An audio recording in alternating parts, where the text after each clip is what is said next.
And I know I've said this in a few videos, everybody has the virtual reality headsets. I have one right in my office. So my VR headset of Oculus, it's relatively cheap to get for that type of technology, right? Well, when you sign the terms and conditions, you're basically allowing them to map your eye movements within the games so that they have top-tier psychologists and doctors mapping your eye movements to better improve their algorithm when you're online or even in stores. Crazy, right? And you're not getting paid for that data that you're giving them. You're signing it over. You're not monetizing it. Web3 is coming. Now, there's still going to be global tyrants and companies, whether that be Facebook or Google, that try to maintain power and build that infrastructure. And we're going to see who wins. Will the closed ecosystems build just wide enough to keep us all in? Or will Web3 truly disrupt and break down these walls?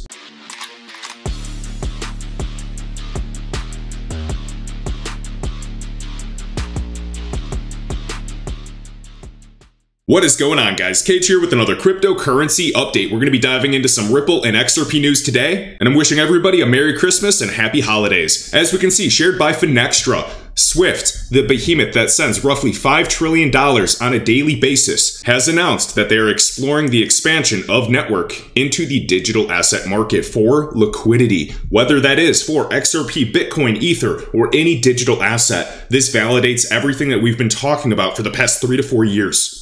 You can see they're exploring how they can support interoperability in the development of tokenized asset markets with Clearstream, Northern Trust, and Settle, and other market participants. This is related to crypto assets, even stablecoins. The existing market cap of these tokenized assets is small, but the momentum for these digital assets is expected to accelerate rapidly in the coming years, by some estimations showing volumes could reach $24 trillion by 2027. Guys, we're at a $2.3 trillion market cap today, going from 300 million users to well over 1 billion users in the coming years. We're also going to highlight the difference between Web 1, Web 2, and Web 3 in this video. This is the tokenization of everything, whether that be NFTs, whether that be collectibles, or even securities, and of course real estate.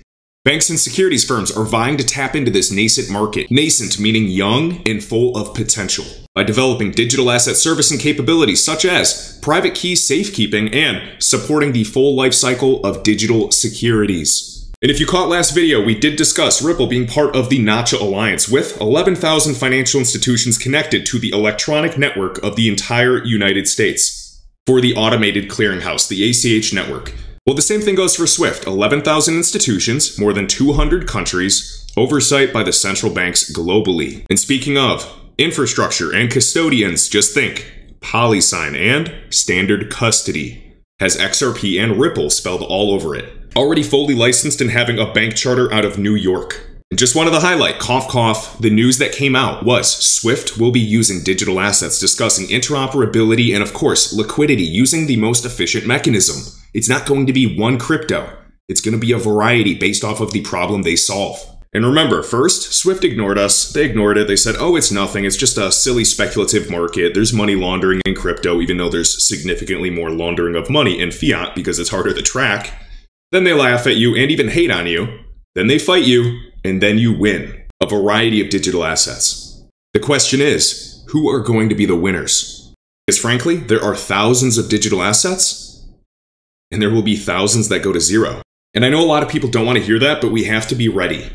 The ones that survive and provide utility will absolutely thrive. There's no way to tell how high the price ceiling can go.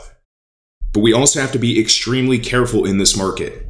Even on CoinMarketCap, right here on the top left, over 16,000 crypto assets.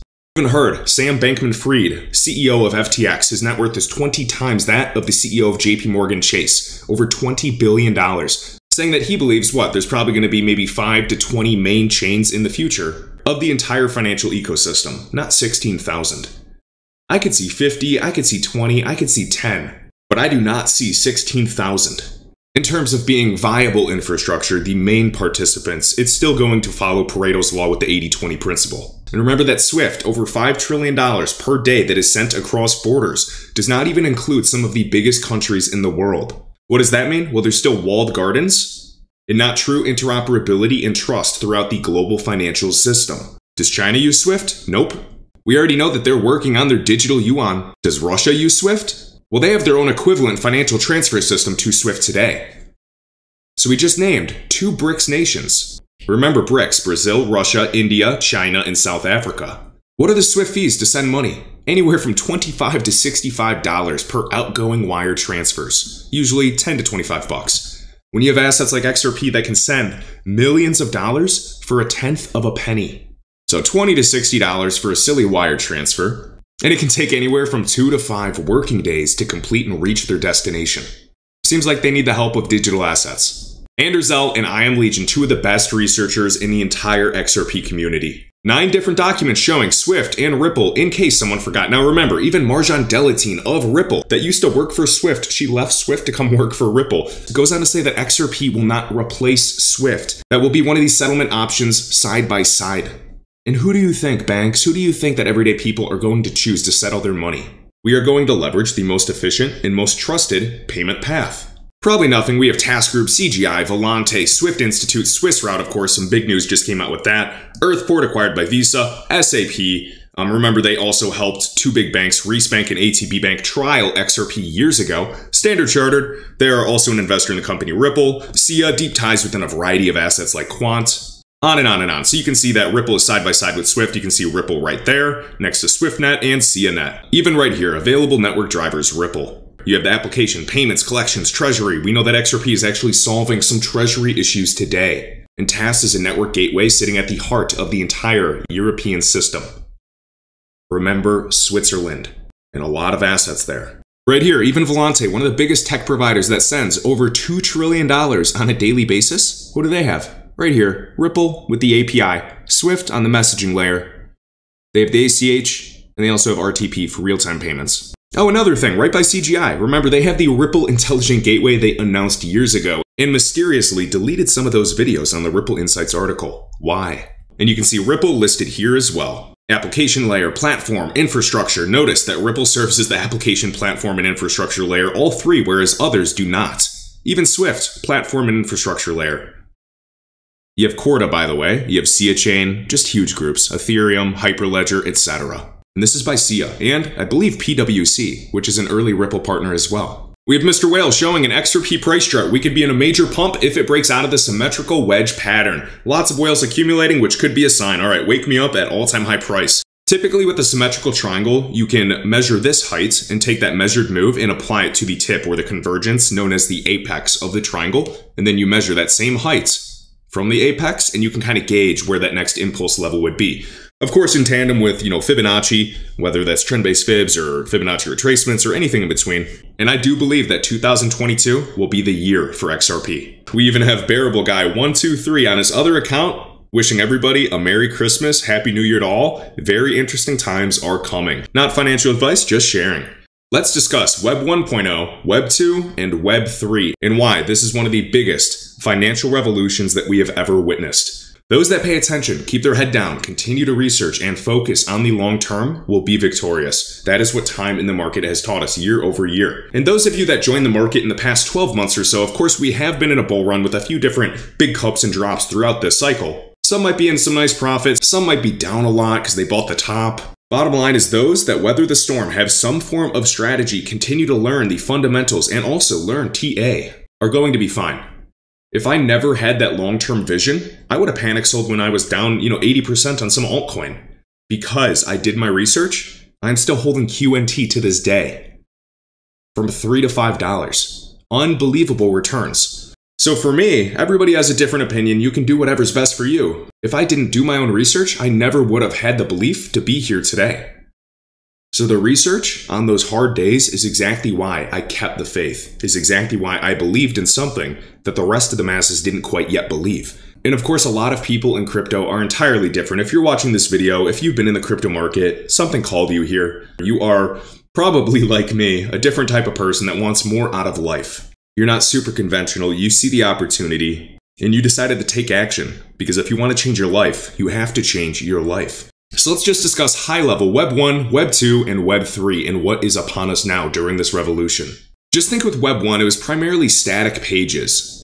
You could really just view, and typically this was just created by a company. You couldn't interact with the web page, you couldn't really add anything, let alone edit it. Kind of like a newspaper. Really just looking at the newspaper, you can't edit it, you can't add your thoughts. So Web 1 was really just a static web page, maybe built by a company more so than individuals. Think basically just web forms. Now Web 2 came along, and instead of just read only, you could read and even write. It had more of a community focus, and there were even applications involved, and you could share content.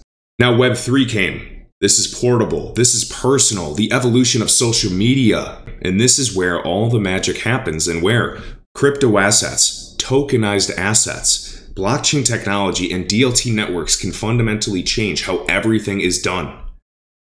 Instead of billions of users, Web 3 also considers the Internet of Things. We're talking billions, if not trillions of devices connected, more data produced than ever before, more creators in the creator economy, is all just in an upward parabola, going straight up. And this is a great infographic. Web 1, think of it as a global library. Bricks and mortar libraries were disrupted. Existing information was gathered in just a single database. So Web 1, a single database. Web 2, global publishing. Individuals, you and me, gain the ability to create information in this global database. Now, this global database is still relatively centralized, but at least we can interoperate with it somewhat. Companies like Facebook, Google, they all became behemoths, some of the biggest companies in the world, because they monetized that data. Data is the true gold. Web 3 came along and is disrupting this system entirely, giving power to us. Whether that means in terms of publishing information and accessing data, but also in terms of investing, cough, cough, crypto assets. So it goes from global library to global publishing to a global data bank. Individuals now have the potential to monetize their own data. Just like Constellation's ecosystem says, instead of entrepreneurs, they say datapreneurs, because we're in charge of monetizing our own data how we see fit. No more, the companies cannot just use those analytics and profit off of us and manipulate us through eye movements and online advertising. And I know I've said this in a few videos. Everybody has the virtual reality headsets. I have one right in my office. So my VR headset of Oculus, it's relatively cheap to get for that type of technology, right? Well, when you sign the terms and conditions, you're basically allowing them to map your eye movements within the games so that they have top-tier psychologists and doctors mapping your eye movements to better improve their algorithm when you're online or even in stores. Crazy, right? And you're not getting paid for that data that you're giving them. You're signing it over. You're not monetizing it. Web 3's coming. Now, there's still going to be global tyrants and companies, whether that be Facebook or Google, that try to maintain power and build that infrastructure. And we're going to see who wins. Will the closed ecosystems build just wide enough to keep us all in? Or will Web 3 truly disrupt and break down these walls? Cryptocurrencies and blockchains are the foundation of this global bank. It's verifiable data. We can show who owns what. And I like this. I know this is a little blurry, but as we can see, Web 1, read only, static pages. Web 2, read and write, it's interactive. Think social media. LinkedIn, Facebook. We can communicate now, but it's still on a centralized platform. And of course, you can still be censored, even on Twitter. Now, Web 3.0, I just saw news that Instagram is looking to incorporate NFTs now on their platform. You can make your own website that's decentralized and hack-proof, just like Unstoppable Domains, which is also linked in the video description. And as you can see, kevincage.crypto in the top right of my screen, the frame for my videos, that's not only a crypto wallet address instead of serial numbers, that can also act if I decide to build a decentralized, hack-proof website that nobody can control. Meanwhile, we have Shaq adding .eth to his name. So speaking of kevincage.crypto, now we have Shaq sharing the benefits of Web3 and crypto assets. And I think his 15.5 million followers might take notice. Meanwhile, we have Crypto Eddie, who is blocked by Swift. I think this is a badge of honor. This would be an amazing NFT to have. I believe she was asking about their tokenization projects in the past. She was blocked and censored for it. And I actually think it's comical that Swift blocked her out of all people, because Crypto Eddie is one of the most factual, kind, and professional people and OGs in this entire space. In other news, I am waiting for Grayscale, their subsidiary that's owned by the behemoth Digital Currency Group, to add HBAR and API 3 in due time. And also, we have Quants right here. My father used to be an engineer for this company, Siemens, by the way, massive. US banking giant JP Morgan has partnered with Siemens to develop a blockchain system for German industrial groups' payments. A great example of automating payment flows and conditional payments. I would not be surprised to see JP Morgan or Siemens announce some big partnerships in the future. See right here, shared by SonNL11. Check this out. QNT new marketing manager was a big PR boss over at Swift. A lot of employees from Swift are leaving to work on some of these more agile fintechs or even private companies. You can see Andrew Carrier.